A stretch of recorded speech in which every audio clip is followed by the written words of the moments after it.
কোন সম্পর্কের বাঁধনে আজ আমি তুমি এই নিশীথে? বিস্মৃত সকলেদের কাল যমুনার পঙ্কি মুজিয়া ভুলেছ তবু পদ্মাবতী? তুমি? আমি আমি সুতনুকা। তুমি ছিলে মোর রূপদক্ষ দেবদিন না? সবই বিস্মৃতদের আমি স্মরণ করাই। তুমি ছিলে বিষ্ণুভক্ত জয়দেব গোস্বামী, রাজখণ্ড অঞ্চলের বীরভূম, সেখানে কেন্দ্রবিন্দু গ্রামের এক উদাসীন কবি তুমি। তবে পদ্মাবতী?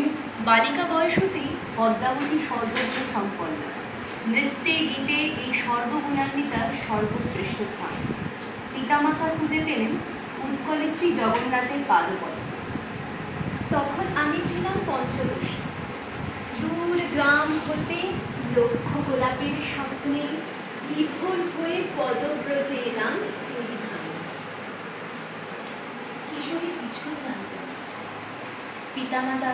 পিতামাতা শুধু জানতেন তাদের প্রাণাধিক্রিয়া কন্যাটিকে দারুপ্রভুর চরণে সমর্পণ করে তারা বাণিজ্যস্তে যাবে। আমি অনুমান করলাম তখন, যখন চন্দন চর্চিত অঙ্গে পুষ্পাভরণী বধূ বেশে আমার মন্দিরে নিয়ে আসা হলো। সংকুচিত হয়ে দাঁড়ালাম এক প্রান্তে।